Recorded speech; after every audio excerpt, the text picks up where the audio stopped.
Looks beautiful out there, Thomas. Yes, it does. Quiet right now.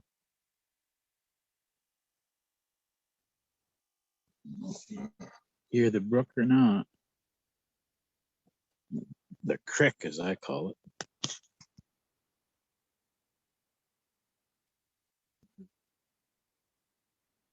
All right. Well, we're on the hour here, folks.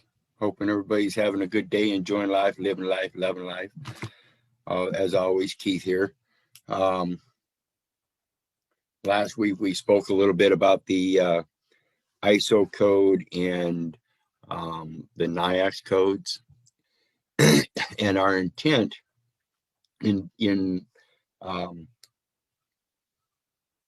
the electronic book entry system in regards to the master trust account, getting that set up and making sure that that operates correctly. Our intent is to have a top level domain as a .post. In other words, being a post marshal. Everything we put out is up to our own discretion as whether it's an export or import, or if it's just free publication, no taxation. And basically that comes down to the same mission as the Library of Congress. And that's just the simple fact that we're placing the truth in, on, and for the record. And in so doing, if we recognize a problem with their record, we have the ability to correct it. And today's modern technology, IT, internet technology, allows us to do it much quicker. 3-day turnaround according if we do the right assignments. And so today I wanted to show everybody what we're looking at in regards to their records internally when we deal with our position in trying to establish this non-taxation thing, is because we're going to be dispatching articles through the mails. They're not supposed to be entered into the mails. And today this is all happening electronically. And every keystroke that you press has its own security certificate attached to it, a time date stamp telling you exactly when that key was hit, what key was hit just prior to it, what key was hit after it, spaces, everything. And here it talks about supplier and tenant records. And when we think about tenant records, we think about in regards to rentals and leases and stuff. And in fact, we're talking about mortgages and everything, real property, real estate, because they're supposedly, the legal fiction is that you are operating as the person, the supplier or the tenant. And you are working for a portion, a tenth. You are working for the title, which is 1/10. Possession is the other 9/10. Possession is the system location. This is where we're going to develop our own domain, our own top level domain of a virtual private network. And we're going to have our own NIAX codes developed right into the programming of our virtual private network. And this is what it's all about, cybersecurity. Because now we're no longer allowing anything in their system to locate anything in regards to our private estate except for one source, and that's a direct source to us. It has to be cleared by us first. If we do not give consent, return to sender. So anyway, I posted these links in the chat section, and it talks here about the categories of individuals covered by the system: suppliers, prospective suppliers, owners, and tenants of real property purchased or leased by U.S. Postal Service. I guarantee you get a hold of that mortgage, they can't make claim to it. They're only a tenant. You can claim ownership, a banker's endorsement, and return it under their, they have custody. If you get your hands on it, you turn it over, you do a banker's acceptance, hand it back to them with an assignment as trustee. They're no longer custody.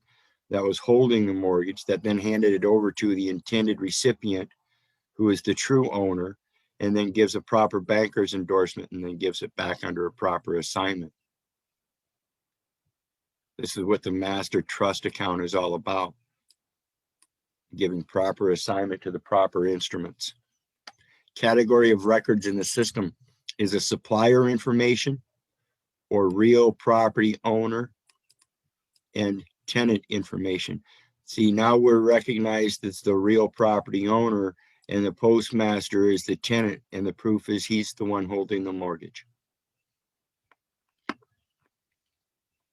Records related to compensation claims by occupants of property acquired by U.S. Postal Service, including name and address of claimant, address of vacated dwelling, and itemized expenses. When we think about this stuff, don't get confused. When we're turning everything back over to the real property owner for redemption, we can't make itemized expenses above and beyond. So we can't make a claim for compensatory return. You can't make a claim for $25 million in Federal Reserve notes. You have to trade that certificate of indebtedness for the promise to pay it. And the promise to pay it is electronic transfers. And they better be correct, because if it's an out of balance account for more than 3 days, they have that 3 days to research and resolve the out of balance account. Authority for maintenance of the system is 39 USC 400 or 401. We're going to take a peek at that real quick.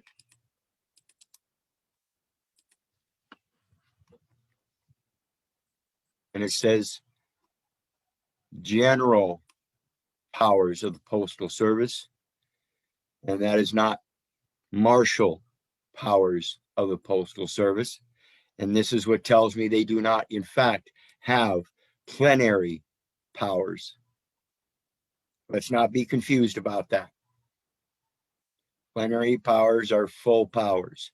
If they only have general powers, then they do not have plenary powers. Subject to the provisions of Section 404A.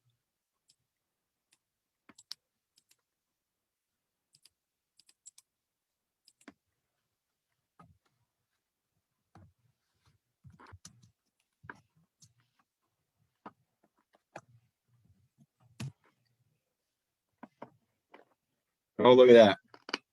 Specific limitations. And right away it talks about the Postal Commission.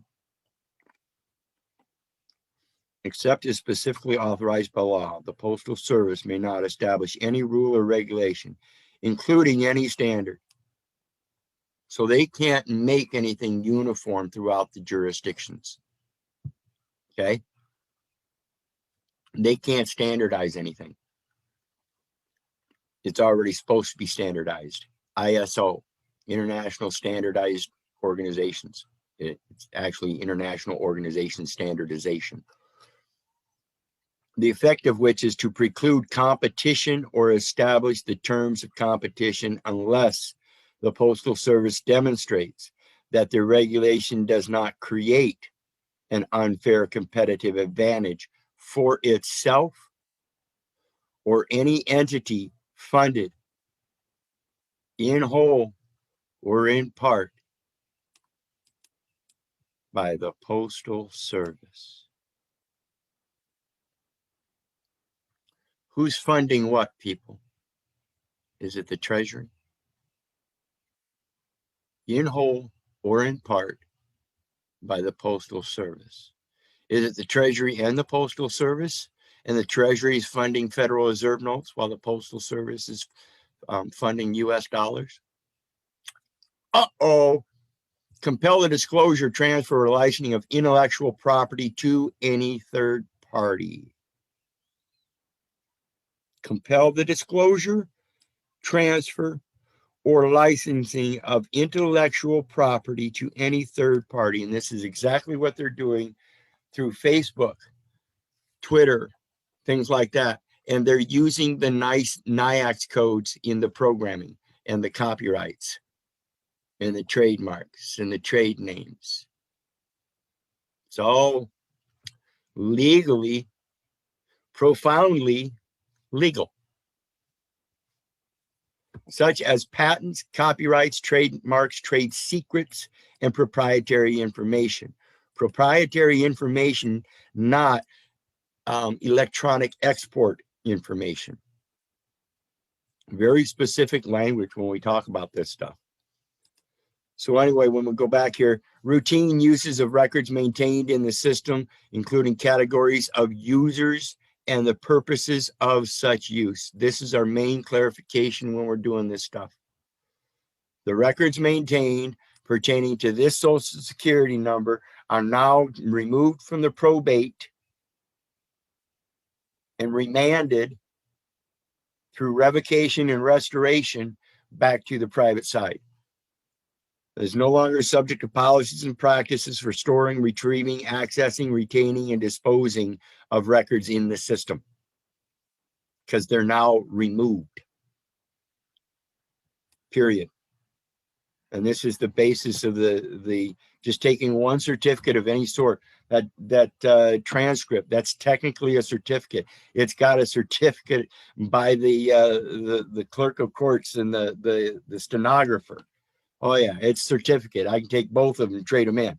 Put my dollar value on them, banker's acceptance, and there you go, buddy. Done with it. All kinds of things we can do with this stuff if we just learn how to handle it. And it's merely just a correction of the records. I'm not a supplier, and I'm certainly not a tenant. Because if I'm a supplier, then I'm supplying exports or imports, one or another. And like I said, I'm not buying and selling anything. I'm using regular trade acceptances. Somebody makes a valid offer under the same word that I live under, then so be it. Takes nothing more than that. The next link takes us to the U.S. Postal Service, what's called Postal Pro. And it's in its main operation windows up here, it tells us mailing and shipping. That should tell you two different things. Like I said earlier, we're not entering things into the mail. We're using freedom of transit through the shipping lines. They use intelligent mail barcodes. And these are just the electronic barcodes that they're using so that it makes it a quicker process. And this is to our advantage if we can assign one. But the one I want to take you down to is way down at the bottom. Imagine that.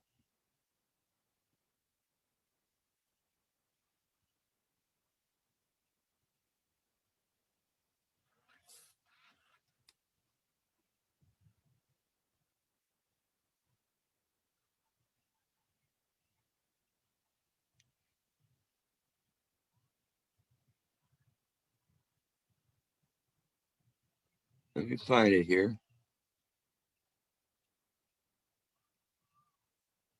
Huh. Maybe I missed it.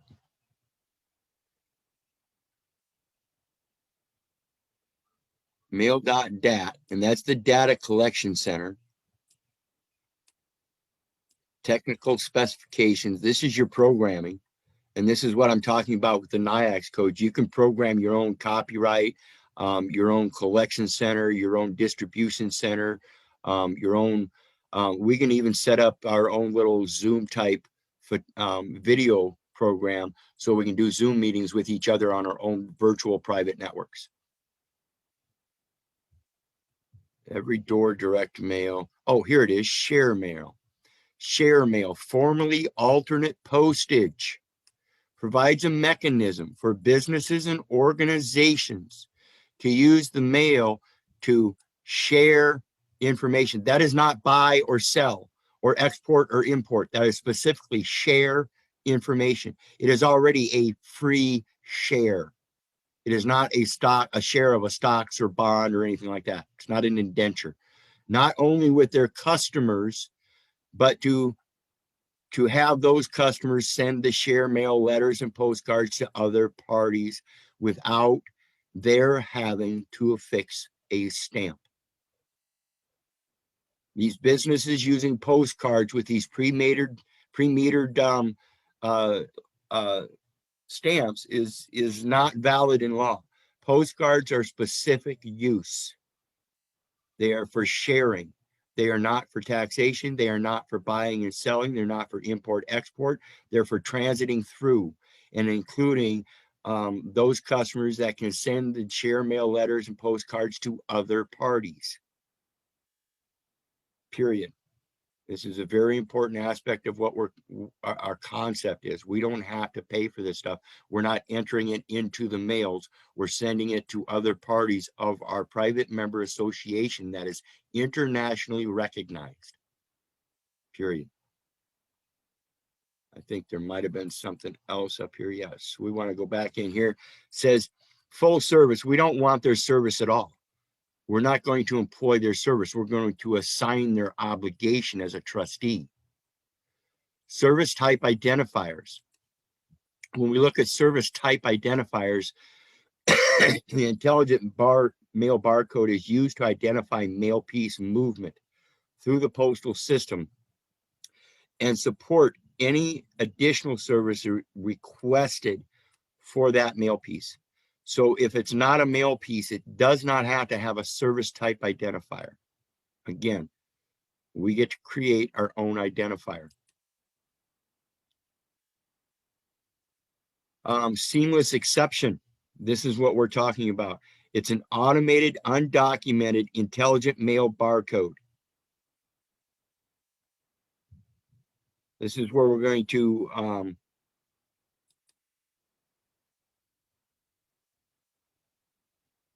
the automated, undocumented, intelligent mail barcode matching process. We have to have a matching record. So we're going to have a barcode that's going to match our record.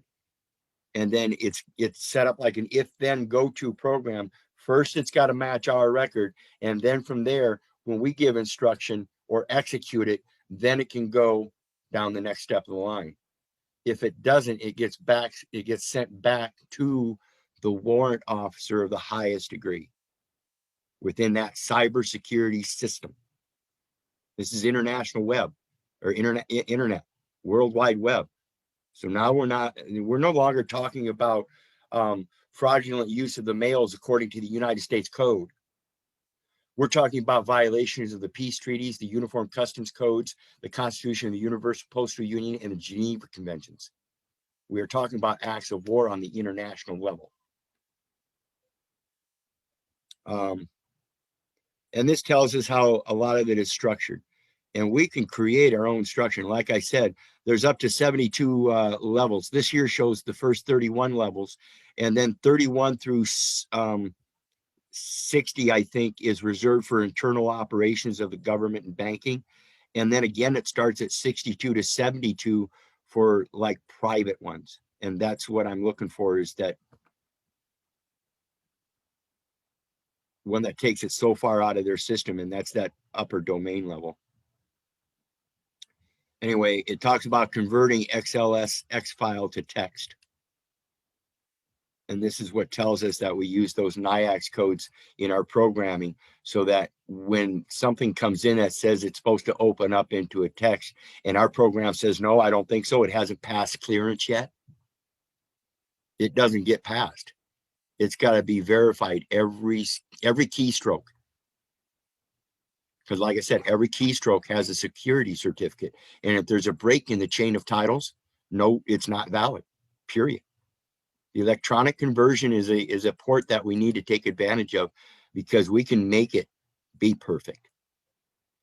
When we talk about post office records, we go in here and it shows us the founding documents and stuff.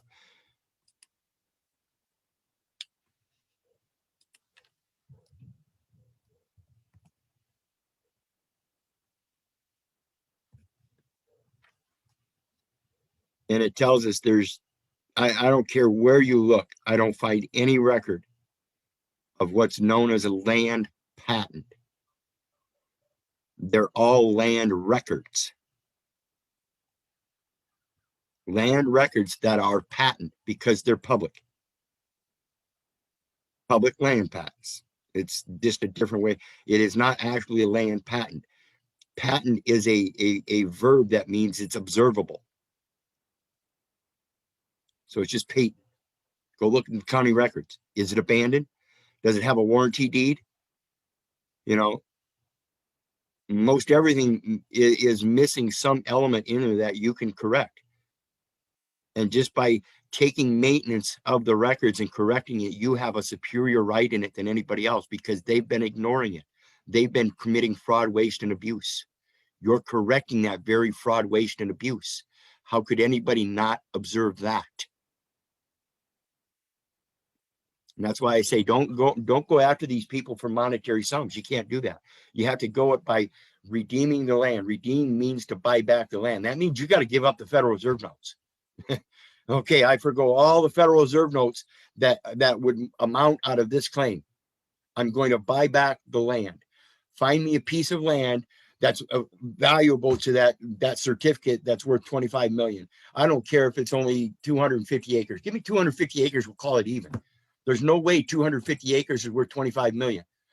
But give me that 250 million or 250 acres and just let me alone.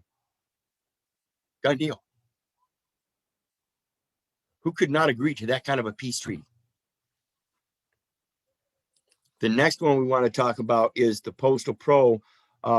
We come up to Council Advisory Committee Charter. So even their Council Advisory Committee is a charter. It's merely just a corporation. They have no plenary powers. Period. Even dealing with them, one must either form a contract or a peace compact, one or the other. And in order to do the commercial contract, you have to still have the first peace compact. So let's start there, folks.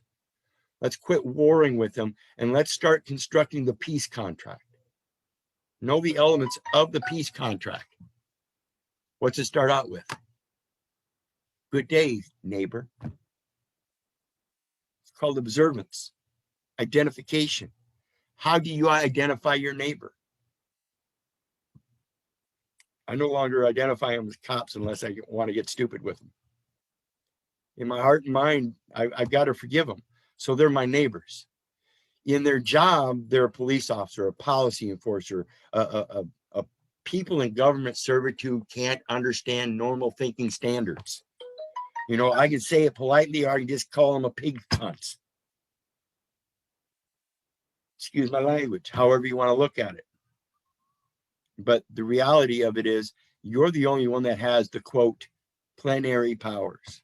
My yay is my yay, my nay is my nay, no matter what form I say it in. Period. And with that, I'm going to open the board a little early tonight.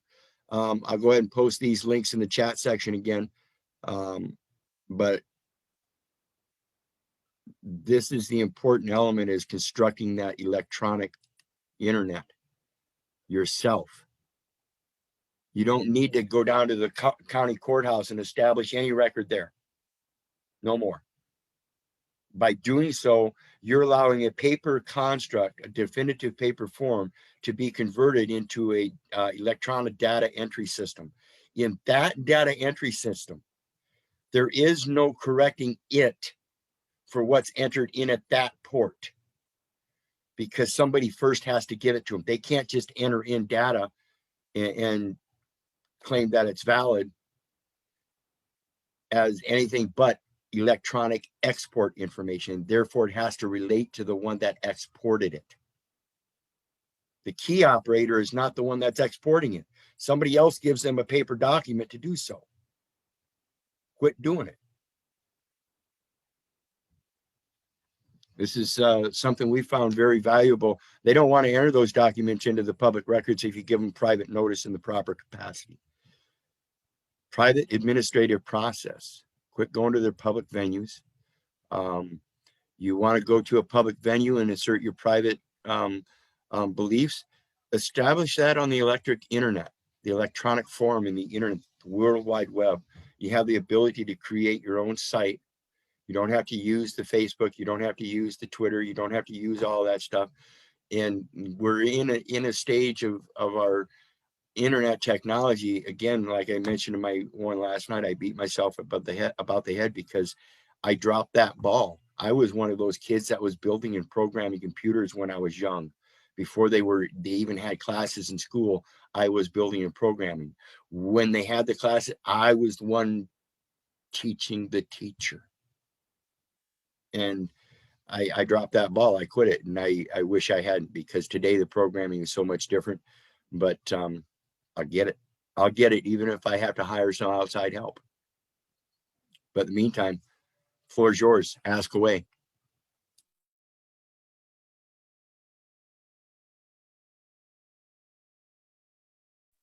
The question you were talking about the treaty. So basically, is this what we need to do? The peace treaty. Is this what we need to do when we're constructing our link on the electronic internet? Is to come up with the treaty first and then do the other information?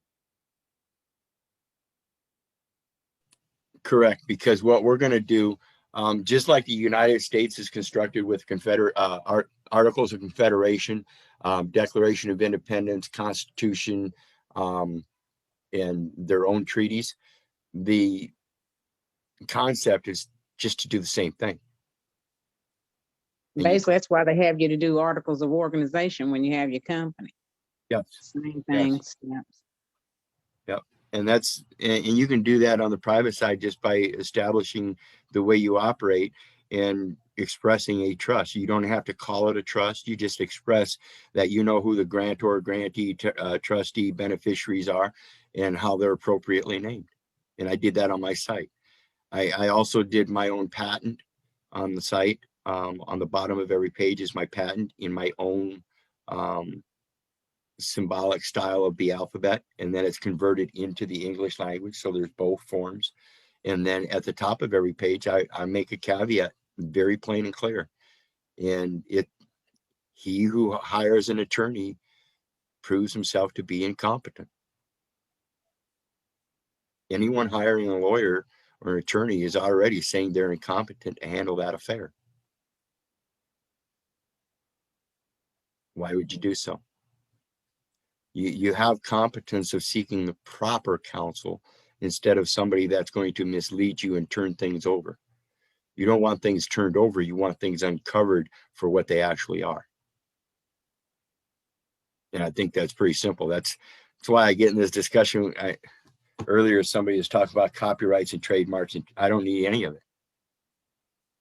All right, because all you really got to do is put it online. You basically are saying it belongs to you because nobody's ever claimed it as theirs. So that's your copyright right there. Yeah, and it's patently observable. And it's also got Wow. a time date stamp, who created first, and it's in electronic form that can't be defeated.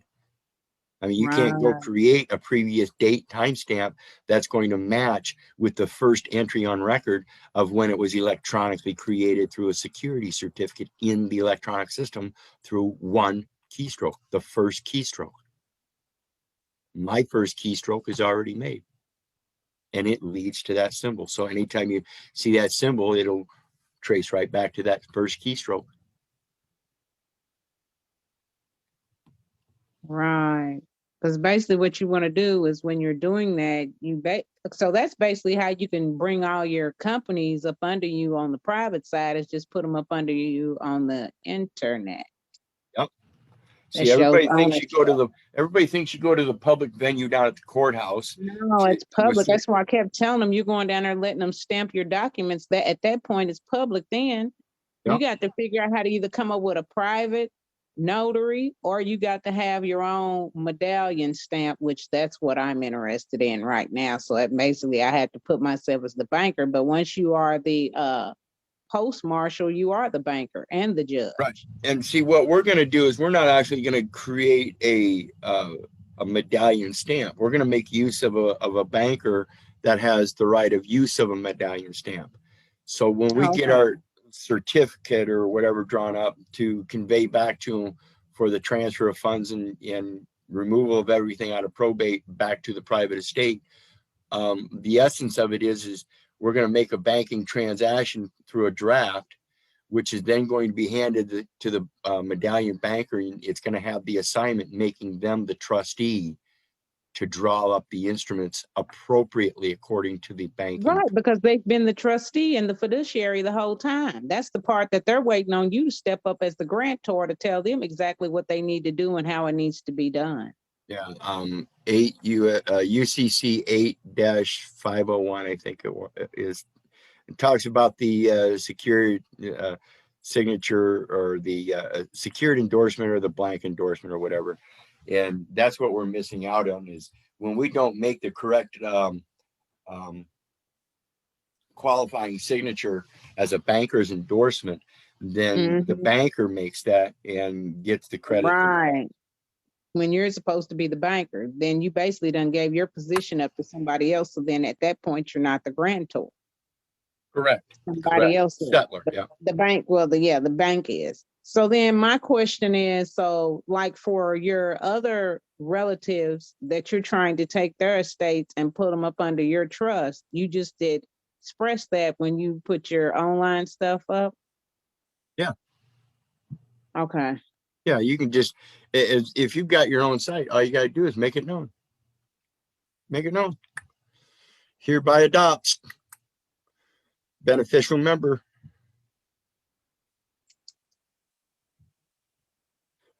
If that's truly what you want, but you don't need to. You don't even need to do that. It's when it comes down to these private member associations and being able to make reparations or help other people make reparations and restorations and stuff. We have that capability simply by proving that we do it first. In doing it first and being stable in that, now we can start asserting the part of the law where we are collecting up the sheep. We are No, fishers.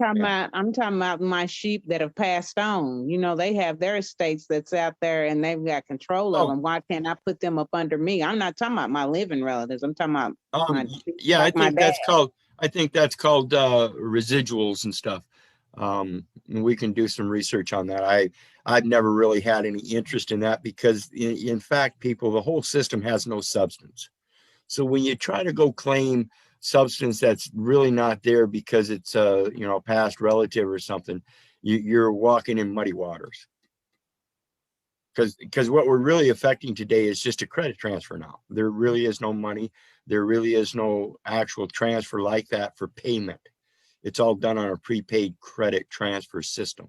Okay, so let me ask you this. Do you still think that I should go to them as far as talking to the Department of Interior with the information that I have that I was telling you about? You think I should still go and do that though? In regards to yourself, most definitely, because that's what we're doing. Again, we're not trying to cause any problems. We're coming together with peace, and all we want to do is correct the records so that we can make any necessary revocations for restorations back to the live will. Because as we comprehend everything, you're administrating it. The only way you can administrate it is in abeyance because it's been abandoned, and that's why it's in probate. And that's why it's being taxed and commercialized, because you have to get paid for it, and therefore there has to be taxation to move it. Well, my apologies. I repent. I didn't recognize this before. I realize how it works now, and I'd like to take upon those responsibilities, releasing you of your liabilities and calling all debts settled so we can get back to move forward, doing what we're supposed to. Okay, so basically the first thing is getting the site constructed. Yeah, and it's simple. I went through BraveNet and just set up, I think it was like $39 a year, and I've had it for 6 months now or so. So I've got another 6 months or so to go. And then that itself, depending on how you structure it, I structure it.